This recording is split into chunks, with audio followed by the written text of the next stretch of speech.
स्वागत है आपका इंडिया रियल एस्टेट डे के इस हमारे खास पेशकश में। हम आपको बता रहे हैं कैसी है देश में रियल एस्टेट बाजार की तस्वीर और आप इस बाजार में कैसे समझदारी से अपने सपनों के घर की खरीदारी कर सकते हैं। दाम जिस तेजी से भागे हैं, जिन लोगों ने तेजी के दौर से पहले घर खरीदे वो तो फायदे में हैं, खासकर वैसे खरीदार जिन्होंने इन्वेस्टमेंट के लिहाज से प्रॉपर्टी में पैसा लगाया। लेकिन उन लोगों के पास क्या ऑप्शन है जो उस वक्त चूक गए थे। हम बात करेंगे उन हर रीजन के, उन शहरों की, उन इलाकों की जहां प्रॉपर्टी में पैसा लगाना फायदेमंद होगा। सबसे पहले हमारे फोकस पर हैं उत्तर और पूर्व रीजन्स।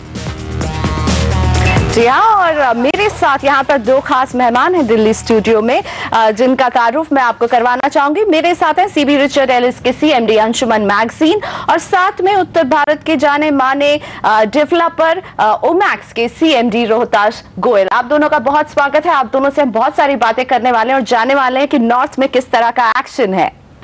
और साथ ही देश के पूर्वी इलाके के बड़े बिल्डरों में से एक अंबुजा रियल्टी के चेयरमैन हर्षवर्धन न्योटिया हमारे साथ हैं कलकत्ता से। और साथ ही यहाँ मुंबई में मेरे साथ स्टूडियो में मौजूद है पाकलिन प्रॉपर्टी एडवाइजर्स के सीईओ अक्षय कुमार साहब।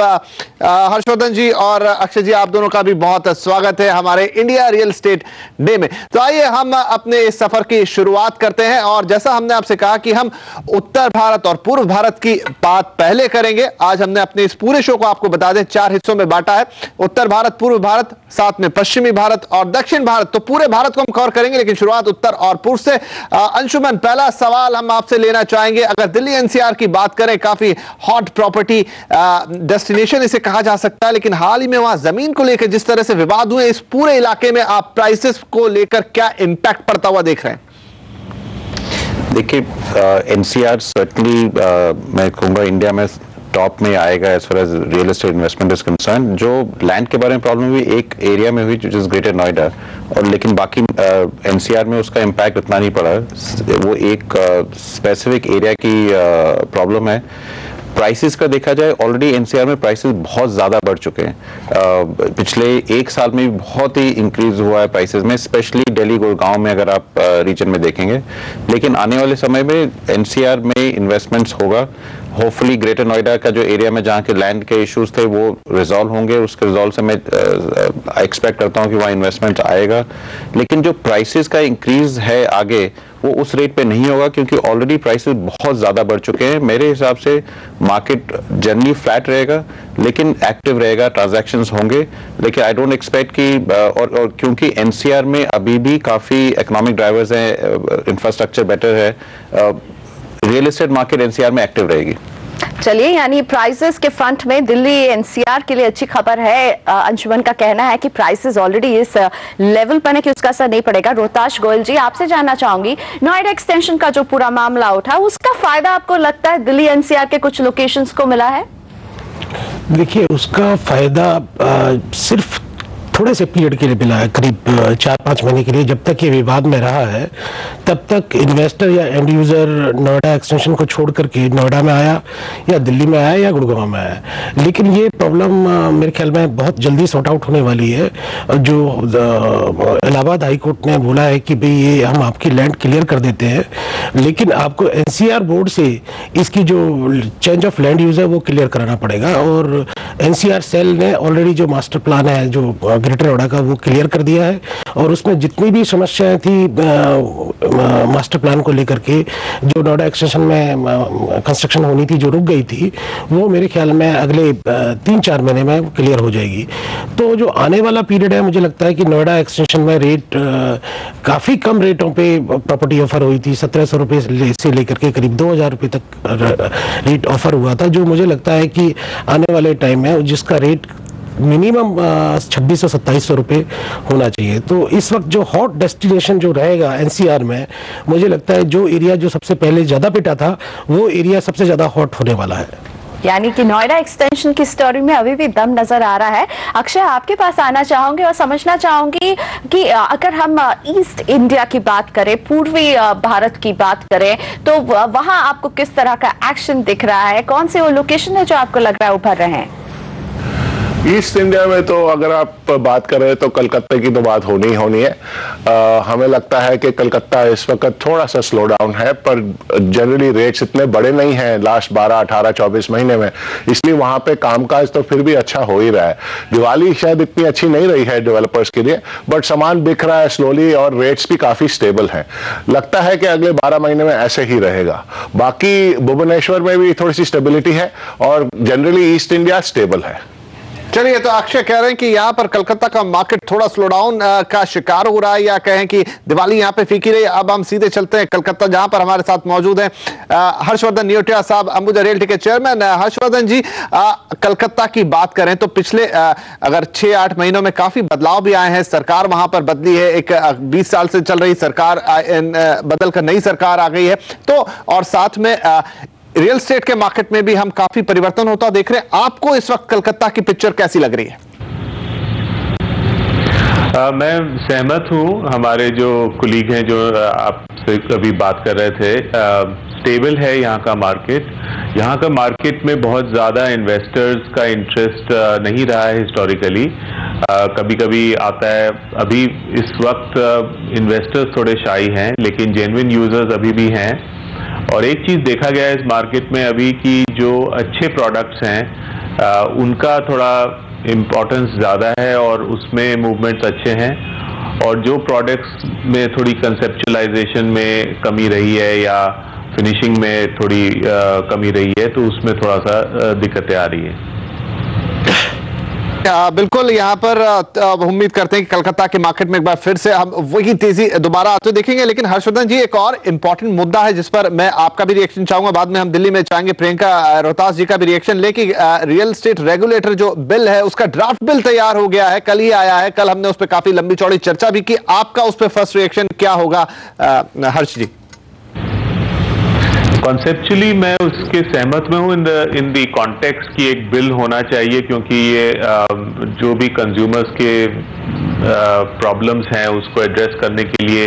लेकिन मैंने बिल पढ़ा नहीं है अभी तक, और मैं थोड़ा बहुत जो इधर न्यूज़पेपर्स वगैरह में पढ़ा था तो उससे समझ में आ रहा है कि कुछ इश्यूज हैं जो हम लोग को उस पर और चर्चा करने की ज़रूरत है। जी, तो ड्राफ्ट रियल एस्टेट रेगुलेशन और डेवलपमेंट बिल कह रही है इसे मिनिस्ट्री ऑफ हाउसिंग और अर्बन पॉवर्टी एलिवेशन, क्योंकि उनका कहना है कि ये केवल रेगुलेशन नहीं बल्कि डेवलपमेंट में भी मदद करेगा। लेकिन रोहताश गोयल जी, आपको क्या लगता है, कितना मददगार दिख रहा है ये ड्राफ्ट? आपको मौका लगा है एक नजर डालने का? देखिए, मैंने अभी जो ड्राफ्ट मेरे ख्याल में कल ही अभी वेबसाइट पे आया है, तो मैंने इसको अभी ठीक से पढ़ा नहीं, देखा नहीं अभी।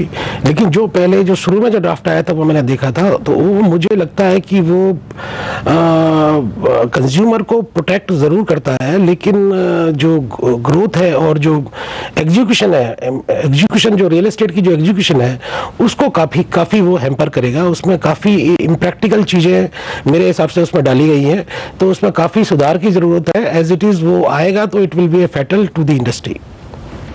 चलिए, तो यहाँ पर जो रेगुलेटर बिल है रियल एस्टेट के लिए, उसको लेकर काफी सारी राय, इस पर चर्चा हम हमारे इस रियल एस्टेट डे में आगे भी बढ़ाएंगे। लेकिन यहाँ पर फिलहाल वक्त हो गया एक छोटे से ब्रेक का। लेकिन ब्रेक के बाद हमारे रडार पे जो 2 सिटीज हैं वो है चंडीगढ़ और पटना, जिन पर हम देखेंगे कि वहां पर इस वक्त रियल एस्टेट बाजार कैसा, और अगर आप वहां पर निवेश करना चाहते हैं या फिर आप अपना घर खरीदना चाहते हैं रहने के लिए फर्स्ट हैंड बायर के तौर पर, तो आपके लिए किस तरह के ऑप्शन है और आगे बाजार कैसा दिख रहा है।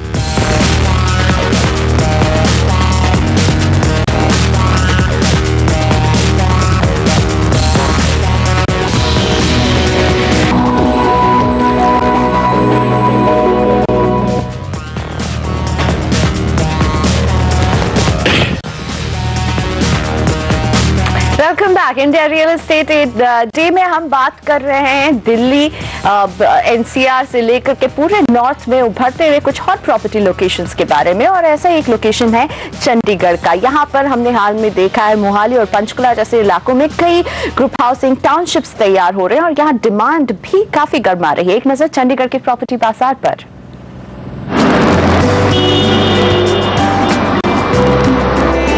चंडीगढ़ के आसपास मोहाली, पंचकुला, जीरकपुर, मुल्लापुर और डेरा बस्सी जैसे इलाके प्रॉपर्टी के खरीदारों के लिए हॉटस्पॉट बन गए हैं। पिछले 5 सालों में यहाँ MRNGF, DLF और ओमैक्स समेत कई नामी कंपनियों ने अपनी टाउनशिप और ग्रुप हाउसिंग प्रोजेक्ट लॉन्च किए हैं। यहाँ डेवलपमेंट का काम भी तेजी से चल रहा है। साथ ही बिल्डर भी जहाँ चंडीगढ़ से भी बेहतर सुविधाएं देने की कोशिश कर रहे हैं। चंडीगढ़ में विस्तार के लिए जगह न होने के कारण वहाँ प्रॉपर्टी आम लोगों की पहुँच से बाहर चली गई है। इसी वजह से लोग आसपास के इलाकों में भी प्रॉपर्टी खरीद को प्राथमिकता दे रहे हैं। चंडीगढ़ को बसाया गया था 3 या 4 लाख पॉपुलेशन के लिए, वो ऑलरेडी 10 लाख कर चुकी है क्रॉस। तो इसलिए ये सारा जो लोड है वो पैराफेरी में आ रहा है और planning is very good. Education hub और IT सेंटर होने के अलावा चंडीगढ़ और आसपास के इलाकों को शिमला और कसौली के नजदीक होने का भी फायदा मिल रहा है। मोहाली में इंटरनेशनल एयरपोर्ट बनने और दिल्ली की कनेक्टिविटी काफी अच्छी होने के कारण भी यहाँ लोग प्रॉपर्टी खरीदने आ रहे हैं। अभी इन इलाकों में कीमत चंडीगढ़ के मुकाबले 80% तक कम है, जिसका फायदा लोग उठा रहे हैं। डिमांड इसलिए यहाँ पे ज्यादा है क्योंकि ये एक तो 2 स्टेट की है कैपिटल है चंडीगढ़, और एक यूनिट इसके कारण एक इंटरनेशनल एयरपोर्ट बन रहा है और एक कनेक्टिविटी दिल्ली के साथ इसकी बहुत इजी है, लोग बड़ी जल्दी यहाँ पहुँच जाते हैं। जो पेरीफेरी का एरिया है उसमें अभी भी रेट बहुत नीचे हैं, वो तकरीबन 80% रेट डाउन है चंडीगढ़ से। तो ये सारे कारण हैं जिसके कारण अभी रेट और बढ़ेंगे यहाँ पे, अभी और भी पोटेंशियल बहुत ज़्यादा है। जितने भी प्रोजेक्ट यहाँ पे अच्छे प्रोजेक्ट आए हैं जिन्होंने लोगों को फैसिलिटीज दी हैं, अच्छे नामी ग्रुप आए हैं, सबका माल हाथ बिक रहा है। जमीन के दाम चंडीगढ़ के 2 लाख रुपए वर्ग गज के मुकाबले लॉन्ड्रा रोड में दाम 12,000 से 30,000 रुपए वर्ग गज हैं, जबकि अपार्टमेंट 2,000 से 3,000 रुपए स्क्वायर फीट की कीमत पर मौजूद हैं। जीरकपुर में जमीन के दाम 20 से 30,000 रुपए वर्ग गज हैं, जबकि अपार्टमेंट 2,500 से 3,500 रुपए स्क्वायर फीट पर मिल रहे हैं। इसी तरह डेराबस्सी में जमीन 10 से 15,000 रुपए वर्ग गज है, जबकि 2 BHK फ्लैट की कीमत 23 लाख रुपए और 3 BHK की कीमत 33 लाख रुपए के आसपास है। मुल्लापुर में जमीन के दाम 19,000 से 28,000 रुपए वर्ग गज चल रहे हैं। प्रॉपर्टी के जानकार इस समय पेरिफेरी को इन्वेस्टमेंट के लिए बेहतर मान रहे हैं। उनके मुताबिक पिछले 1 साल में चंडीगढ़ में दाम जहां कम हुए हैं, वहीं पेरिफेरी के इलाकों में दाम 20% तक बढ़े हैं। लगातार बढ़ती डिमांड को देखते हुए जानकार अगले 3 साल में यहां दामों में 1.5 गुना तक की बढ़ोतरी की उम्मीद जता रहे हैं। रविंद्र अरोड़ा, चंडीगढ़। तो ये आपने देखा चंडीगढ़ का हाल। यहाँ अंशुमन आपसे पूछना चाहेंगे, जैसा हमने पैकेज में भी जिक्र किया कि दाम 20% तक बढ़े 1 साल के अंदर, आपको नहीं लगता, एक निवेशक हूं अगर मैं निवेश करना चाहता हूं चंडीगढ़ के आउटर पेरिफेरी में, तो ये मार्केट थोड़ा ओवर वैल्यूड हो चुका है? चंडीगढ़ में डेफिनेटली चंडीगढ़ थोड़ा एक्टिविटी ज़्यादा है, बहुत ज़्यादा डेवलपर्स वहाँ गए हैं, लेकिन चंडीगढ़ फंडामेंटली स्ट्रांग है क्योंकि पंजाब की इकॉनमी अच्छा कर रही है, NRIs का इंटरेस्ट बहुत है, लोकल इकॉनमी बढ़ रही है। लेकिन प्राइसेस डेफिनेटली चंडीगढ़ के प्राइसेस काफ़ी बढ़ गए हैं पिछले शॉर्ट टर्म में। तो मेरे हिसाब से अगर कोई इन्वेस्ट करता है उसको लॉन्ग टर्म के लिए इन्वेस्ट करना चाहिए, क्योंकि शॉर्ट टर्म में I don't expect any improvement in prices. और रोमैक्स के CMD रोहताश गोयल यहाँ पर हैं और रोमैक्स की प्रोजेक्ट भी चंडीगढ़ में। चंडीगढ़ में रोहताश जी, आप कौन से वो इलाके हैं जहाँ देख रहे हैं कि ज्यादा डेवलपमेंट हो रहा है, और इन्होंने कहा लॉन्ग टाइम अगर इन्वेस्टमेंट के लिए अच्छा लोकेशन है, लेकिन एंड यूजर के लिए कौन से इलाके हैं चंडीगढ़ में? देखिए, चंडीगढ़ में मैं सबसे पहले आपको बताना चाहूँगा चंडीगढ़ का क्या रेट है। चंडीगढ़ में जो पॉश एरिया है वहाँ पर करीब 2.5 लाख रुपए गज का रेट है, और जो उसके चंडीगढ़ के सबब्स हैं, सबब्स में रेट 15,000 से लेकर के 30,000 रुपए तक के रेट है। जो चंडीगढ़ का जो सबसे क्लोज सबब्स है मुल्लापुर, जिसको न्यू चंडीगढ़ अभी पंजाब गवर्नमेंट ने जिसका नाम दिया न्यू चंडीगढ़, तो न्यू चंडीगढ़ में जो रेट है वो 19,000 से लेकर के 28,000 तक के रेट है। तो जो उससे 4 किलोमीटर पहले जो एरिया है, जो जहाँ पे 2.5 लाख रुपए गज का रेट है, 2.5 लाख रुपए गज वर्सेस 25,000 रुपए गज। तो जो मेरा मानना है, जो मुल्लापुर है या न्यू चंडीगढ़ का, ये तो न्यू चंडीगढ़ का रेट आज से करीब 1 से 1.5 साल में मुझे लगता है कम से कम 40,000 रुपए गज हो जाना चाहिए। उसका रीजन एक दूसरा और भी है, क्योंकि वहां पर मेडिसिटी आ रही है, वहां पर और फैसिलिटीज आ रही है, मेट्रो भी वहां पर प्रपोज्ड है। प्लस सबसे बड़ी चीज जो वहां पर आ रही है, वो जो एक्सप्रेस हाईवे जिसका टेंडर हो चुका है और जिसकी कंस्ट्रक्शन अभी स्टार्ट होने वाली है, 6 लेन एक्सप्रेस हाईवे से जब उस चंडीगढ़ को और मुल्लापुर का जोड़ा जाएगा, जिसकी दूरी अभी सिर्फ 5 किलोमीटर है, तो टाइम डिस्टेंस की बात करूं तो मैं मध्य मार्ग से जो टाइम डिस्टेंस होगा 3 मिनट का टाइम डिस्टेंस होगा। जी गोयल साहब, मुझे लगता है कि उसका रेट 40,000 की बजाय अगर 50,000 भी चला जाए तो इसमें कोई अचंभा नहीं होगा जी। तो जो हॉट डेस्टिनेशन है जो चंडीगढ़ के सबब्स के बीच में, चाहे वो पंचकुला हो या माहौल। गोयल साहब बिल्कुल, मैं माफी चाहूंगा, आपको यहाँ रोकना चाहूंगा, मुझे लगा काफी ज्यादा बुलिश है यहाँ पर गोयल साहब मुल्लापुर को लेकर। वहां पर रेट नो डाउट काफी ज्यादा इंफ्रास्ट्रक्चर का काम हो रहा है, रेट बढ़ते हुए भी देखेंगे। बहरहाल ये भविष्य की बात होगी, लेकिन एक बार फिर चलते हैं हम पूर्व की तरफ और कलकत्ता चलते हैं। हर्षवर्धन जी हमारे साथ है।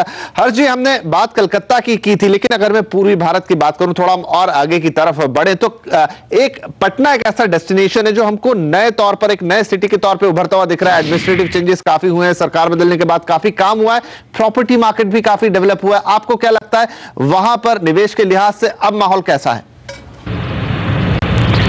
काफी पॉजिटिव माहौल है। हम लोग भी वहां पर कुछ दिन से सोच रहे हैं प्रोजेक्ट करने का, तो और एक जमीन भी लिया है अभी फिलहाल में। तो जो भी थोड़ा बहुत 2-3 विजिट मैंने किया है वहां पर, और मुझे काफी प्रॉमिसिंग लगता है। चलिए, काफी प्रॉमिसिंग मार्केट। अक्षय जी, आपका क्विक रिएक्शन पटना पर। नहीं, पटना मैप पे बिल्कुल था ही नहीं, अब एब्सोल्युटली रेडार पे आ गया है।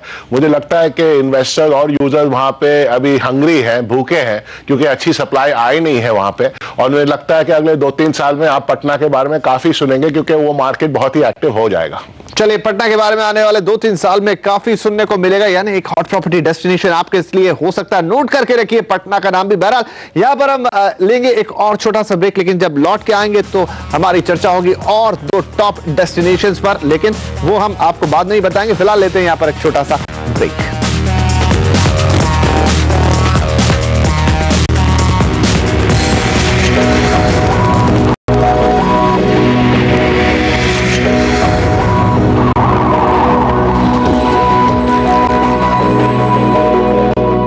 Welcome back. आप देख रहे हैं इंडिया रियल एस्टेट डे, और इस खास डे के इस पायदान में हम बात कर रहे हैं हमारे देश के कुछ उभरते हुए हॉट प्रॉपर्टी लोकेशंस के बारे में। मेरे साथ हैं होमैक्स के सीएमडी रोहताश गोयल। गोयल जी, आपने बताया चंडीगढ़ के बारे में बताया, दिल्ली एनसीआर के बारे में बताया, उत्तर में और कौन सा है ऐसा शहर है जो आपको लग रहा है उभर रहा है प्रॉपर्टी मार्केट के रडार में? देखिए, उत्तर भारत में प्रॉपर्टी मार्केट में कानपुर है, लखनऊ है, इलाहाबाद है और बनारस है। ये चार शहर बहुत अच्छी तरह से उभर रहे हैं। लेकिन सब में, क्योंकि लखनऊ कैपिटल सिटी है उत्तर प्रदेश की, और पॉपुलेशन लखनऊ की करीब 45 लाख से 50 लाख की पॉपुलेशन है, और जिस पॉपुलेशन की ग्रोथ 15% पर एनम के हिसाब से हो रही है, तो इस मेरा मानना है कि जो लखनऊ में रेट भी जो है उस हिसाब से बड़े नहीं है। लखनऊ के जी सर, लखनऊ के रेट उस हिसाब से इंक्रीज नहीं हुए हैं। लखनऊ में अभी भी जो प्रॉपर्टी है करीब 2,000 रुपए फुट के हिसाब से आपको मल्टी स्टोरी डिपार्टमेंट मिल जाता है, और प्लॉट आपको 8 से 10,000 रुपए फुट के करीब अभी भी मिल जाता है। पर क्योंकि जो पॉपुलेशन ग्रोथ हो रही है और जो वहाँ पे आईटी सेगमेंट अभी वहाँ पे काफी इंक्रीज होने वाला है, आईटी की इंडस्ट्री वहाँ पे काफी आने वाली है, तो मैं लखनऊ को आने वाले टाइम में काफी बुलिश मानता हूँ। और वहाँ पर भी जो रेट्स की जो ग्रोथ होगी मेरे हिसाब से पर एनम 25% से कम नहीं होगी। जी, तो लखनऊ में भी दम है। विपिन, अगर हम एक और लोकेशन ले सकें पूर्वी भारत का, तो वो कौन सा होगा? आपके मेहमान कुछ बता पाएंगे? जरूर, हम यहाँ पर अक्षय जी से पूछते हैं कि अगर पूर्व भी नहीं, हम अगर उत्तर और पूर्व दोनों के बीच की बात करें, तो आपको कोई और प्रॉमिसिंग डेस्टिनेशन यहाँ पर लगता है? देखिए, काफी हमने कवर कर लिया है। मुझे लगता है कि इस वक्त नोएडा पिटा हुआ है। आप ये देखेंगे अगले 2-3 साल में थोड़ा सा अगर प्रॉब्लम सॉल्व होता है तो आप नोएडा में फिर से एक्शन देखते हुए रिटर्न होते हुए देखेंगे। मुझे लगता है कि नोएडा पे ध्यान देना चाहिए। इस वक्त बीटन डाउन है, इग्नोर नहीं करें नोएडा को। चलिए, तो यहाँ पर यह है कि नोएडा को आप इग्नोर बिल्कुल मत कीजिए। यहाँ पर वक्त हो गया एक छोटे से ब्रेक का, लेकिन ब्रेक के बाद हमारे रडार पर हैं कई और टॉप हॉट प्रॉपर्टी डेस्टिनेशन, उन सब की चर्चा होगी। कुछ और नए मेहमान हमारे साथ जुड़ेंगे, लेकिन फिलहाल ये छोटा सा ब्रेक।